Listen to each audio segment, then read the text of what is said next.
Hey, what is up, guys? Sports Runs on Diesel here, and we got more NFL news coming at you, as well as a new collective bargaining agreement that just got passed the other day, not by many votes. But let's get into NFL news and what's happening in the free agency world. Dak Prescott gets franchise tag for $33 million. Disappointed in the Cowboys' decision to franchise tag him.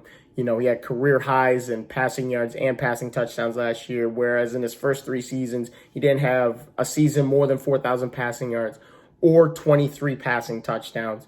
So I just thought it was disappointing. I think Dak Prescott is worthy of the $30+ million a year for 4 or 5 years, whatever the deal may be. But for now, they're going to franchise tag him at $33 million, which also runs the risk of if he doesn't want to be a Cowboy no more, guess where he goes?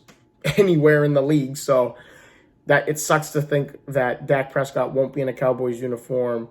And the Cowboys on paper should be they were a Super Bowl contender last year. Everyone practically predicted the Cowboys to possibly be in the Super Bowl on paper, and they just couldn't get it together. But with Mike McCarthy there's a lot of optimism and where this team could go in the future.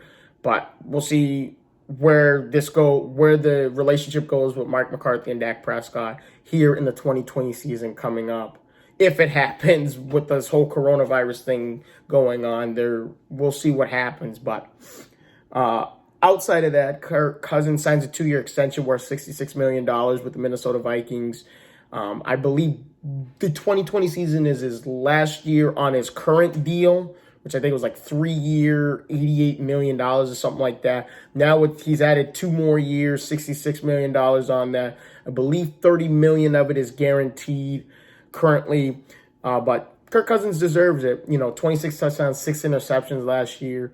Had a 107.4 passer rating last year, which is a career high for him.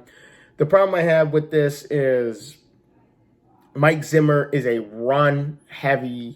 run-first offensive-minded coach as well as a defensive-minded coach. It's kind of like the Tennessee Titans. They rather run the ball first and hit you with trick plays or play action, just like what, Mike Zimmer does the same thing as what the Tennessee Titans is trying to do. And I think Kirk, we all know about the conflict that happened between Stephon Diggs, Adam Thielen, and, Mike Zimmer, not getting their touches, not getting their catches. And, it stinks to see that, but, you got 2,000-yard plus wide receivers on the same team. It's like Tampa Bay, and you can't even use them, you can't even throw, give them targets, at least give them a chance to make their money and earn their living. They'll just run block the whole time, I guess. But moving on from that, Derrick Henry also gets franchise tagged as well for the Tennessee Titans. This is after Tennessee just made a new 4-year, $118 million deal with Ryan Tannehill, who played fantastic the last, 7, 8 games of the regular season. And then on top of that, played great in the playoffs as well, even though he barely threw the football 70 times. But Derrick Henry deserves to be franchise tagged. I didn't see a number of what he might be making this upcoming season, but highest in the NFL in yards per carry at 5.1 yards a carry, and he rushed for over 1,500 yards. That's also best in the NFL. So I expect to see more out of Derrick Henry. Derrick Henry just turned 26 years old, so he is entering his prime years. The next 3 or 4 years, he's going to be in his prime, and expect to see the same numbers. If he stays healthy, expect to see the same numbers as he did this past season. Also, the Falcons released Devontae Freeman. This is more of a salary cap strategic plan by the Atlanta Falcons. He still had 3 years, $21 million left on the deal. We all know about Freeman having that 18 rushing touchdown season a few years back. And since then, he has not been himself. He has been constantly hurt.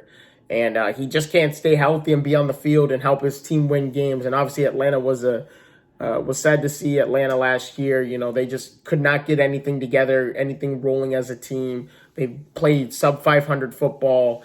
And, but with the Atlanta Falcons releasing Devontae Freeman, this also saves $3.5 million in cap space. which could go to a different player coming up. But there's no Tevin Coleman. Tevin Coleman's in San Fran with Jimmy G and company. So now they need to find someone else, or they do have someone else on the team that has potential to be their starting running back.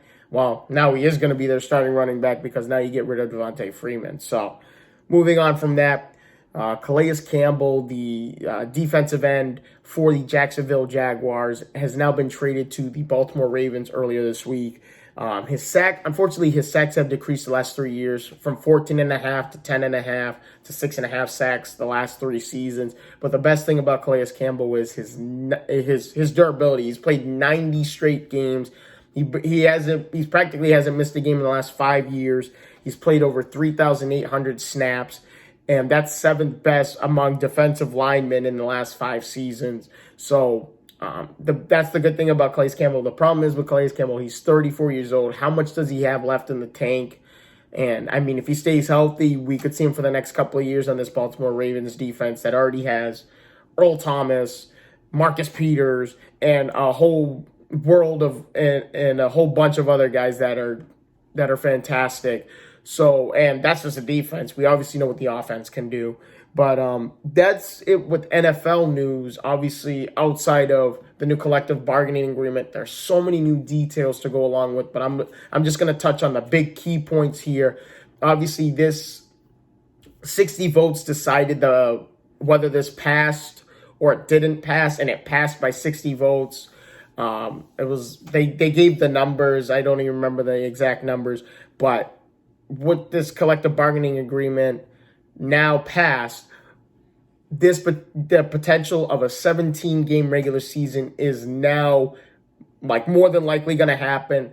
Owners only have between the 2021 and 2023 seasons to potentially change it from a 16-game season to a 17-game regular season.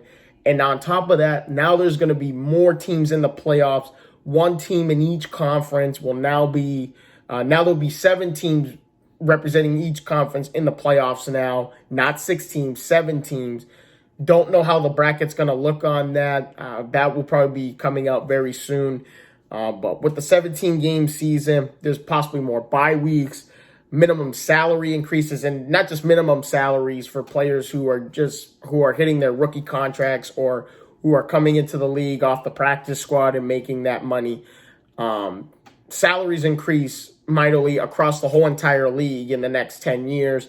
And they're saying these minimum salary increases could rise up to over $1 million by 2030 when the new decade shows up.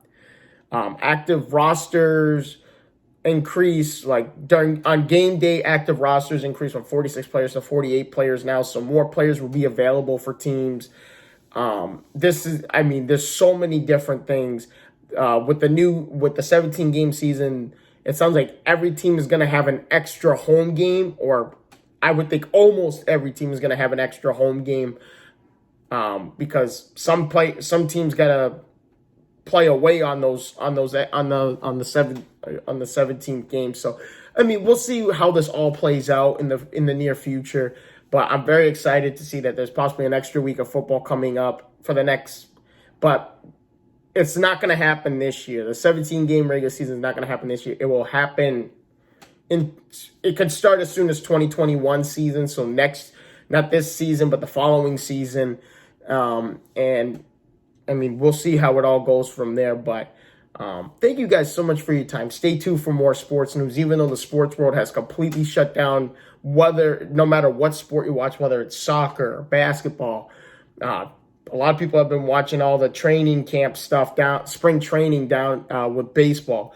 Football, obviously, XFL has canceled their season, so you can't really watch any football, even though the NFL season has been long over for well over a month now. But thank you guys so much for your time. Stay tuned for more videos and more content on all things sports coming up. And I'll see all your faces later.